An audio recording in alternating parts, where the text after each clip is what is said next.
Bonjour, aujourd'hui c'est le deuxième vidéo de la série sur la toxicité et le développement des maladies. Donc, pensez-vous que votre taux d'intoxication aurait une incidence sur vos symptômes de ménopause? Étiez-vous choqué un petit peu d'apprendre que les symptômes commencent à la préménopause et continuent même des fois après la ménopause, la date fatidique? Croyez-vous que ces symptômes, comme je disais, pourraient être résolus ou à tout le moins diminuer l'intensité si vous étiez un petit peu plus attentif à votre intoxication? Comme plusieurs d'entre vous, j'en doute même pas, moi, je remarque tout de suite qu'une intoxication au sucre, aux glucides, font immédiatement réapparaître des symptômes de ménopause. Et le plus fréquent, ce sont les bouffées de chaleur. Donc, aujourd'hui, on va parler de 5 modes d'intoxication que vous devez prendre en considération. L'eau que vous consommez, votre peau, agriculture, pesticides, gestion du stress et exposition environnementale et le diabète. Donc, on va regarder ça en détail. On boit de l'eau à tous les jours, on devrait à tout le moins, OK? Sans vraiment savoir quels sont les critères d'une bonne eau de consommation, une eau potable. L'eau que nous introduisons dans notre organisme doit rencontrer, comme je disais, certains critères bien précis. Premièrement, elle ne doit pas contenir de substances toxiques qui proviennent de diverses formes de pollution. Deuxièmement, elle ne doit pas contenir non plus de bactéries, de coliformes, de virus et ainsi de suite. Troisièmement, sa teneur en minéraux ne doit pas être trop élevée. On a des mesures selon les minéraux sur Internet, vous pouvez les trouver. Elle doit être parfaitement limpide et n'avoir aucune odeur, aucune couleur. OK? Pour garder un équilibre hydrique dans notre corps, on doit bien évidemment remplacer celle qu'on utilise à tous les jours. OK? On la remplace comment? Par les boissons qu'on consomme. Dans les aliments aussi qu'on consomme, on va trouver de l'eau. Et aussi, notre métabolisme va faire une certaine hydratation. La répartition de l'eau, qui représente en moyenne 60 de notre poids corporel, doit être dans une séquence bien précise. OK? L'eau, on le sait déjà, elle est indispensable à la vie. La peau. Deuxième forme d'intoxication par la peau, et souvent on n'y pense pas. Notre enveloppe corporelle, notre plus grands organes, nous protège des éléments externes. Très important. C'est notre première ligne de défense contre les toxines qui nous attaquent à tous les jours sous toutes sortes de formes. Par sa fonction de barrière primaire, OK, comme je disais, ça nous fait une enveloppe de protection contre les microbes et ainsi de suite. Par contre, sa fonction d'éponge est une voie directe pour l'absorption de certains médicaments. Un gros avantage qui est d'utiliser et qui est fréquemment utilisé, c'est la voie cutanée pour les femmes qui utilisent les crèmes à estrogènes et ainsi de suite. Okay? Donc, la thérapie de remplacement d'hormones est souvent utilisée par la peau.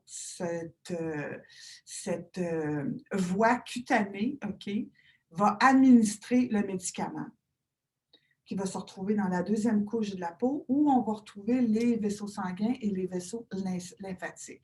On a du court terme, du vite aussi. Le Voltaren, pensez-y, c'est efficace. Vous le mettez tout de suite, vous le savez, ça pénètre tout de suite. Ensuite de ça, une diffusion plus lente. Pensez aux gens qui utilisent les teignes pour arrêter de fumer. Hein? Ils vont mettre ça, ils vont dire, OK, moi, avec ça, ça me donne un certain niveau de nicotine, puis j'ai moins de craving, d'envie de fumer. OK? Donc, on a une utilisation locale, cutanée, immédiate. J'ai mal au coude, je mets du Voltaren, ou on veut que le médicament se rentre dans le système lymphatique et le système sanguin pour être partout à travers notre corps. Donc, soyez bien attentifs quand vous achetez des produits de corps et de visage afin de vous assurer que vous n'avez pas de produits néfastes dedans. Allez voir sur la version écrite de ce vlog sur mon site Internet où vous allez trouver la liste. Ensuite de ça, agriculture et pesticides. Plus que jamais, on tient compte du fait que l'agriculture est malheureusement, dans bien des cas, signe d'utilisation de pesticides sur les fruits et les légumes. Les pesticides sont parfois administrés au moins à 3 reprises pour chacun des aliments. Donc, au champ, au moment des récoltes, dans les entrepôts, pendant le transport et même qu'il y a certaines compagnies qui vont offrir une semence déjà enrobée d'un certain pesticide. Donc, on ne s'en sauvera pas.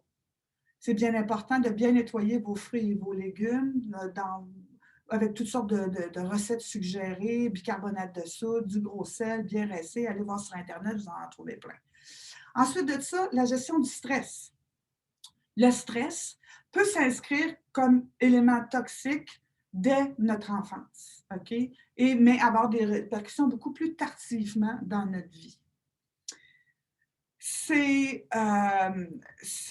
stress-là va parfois faire en sorte qu'on a des contractions à l'estomac, qu'on augmente la perméabilité du type digestif et qu'on développe des problèmes d'évacuation, de constipation, entre autres. OK? Il y a plusieurs études qui ont été menées par l'équipe de Bruno Bonaz, considérant l'hormone du stress qui provoque des troubles intestinaux qui, à leur tour, pourront aussi avoir une incidence sur la gestion des symptômes de ménopause chez la femme.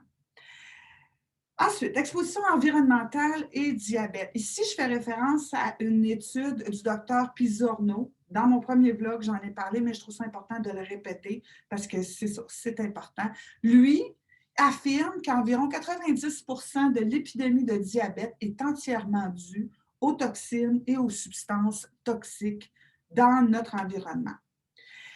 Il dit, dans sa façon d'enseigner, il dit que chaque docteur devrait questionner son client par rapport à sa maladie chronique et de vérifier toujours s'il n'y aurait pas un niveau ingérable de toxines dans le corps de la personne. Il recommande toujours d'introduire des fibres dans le plan alimentaire pour favoriser l'évacuation des toxines. Alors, je récapitule nos 5 façons d'intoxication: de l'eau, la peau, l'agriculture, les pesticides, la gestion du stress et l'exposition environnementale qui découle souvent du diabète. Voilà. Dans mon premier vidéo, comme je vous expliquais, on parle de quoi? Intoxication. On parle de facteurs d'intoxication et le système gastro-intestinal. Deuxièmement, où se logent les toxines dans notre corps et comment s'évacue l'eau toxine de notre organisme. Ensuite, ça c'est le deuxième présentement que vous regardez. J'ai un troisième vidéo qui va nous parler des conséquences de la dysfonction du processus d'évacuation et l'importance d'y remédier. Les considérations de traitement, qu'est-ce qu'on peut faire pour améliorer et finalement, la fameuse détox. Si vous avez des questions ou si vous souhaitez avoir une analyse personnalisée de vos habitudes alimentaires et vos habitudes de vie, n'hésitez pas à me contacter.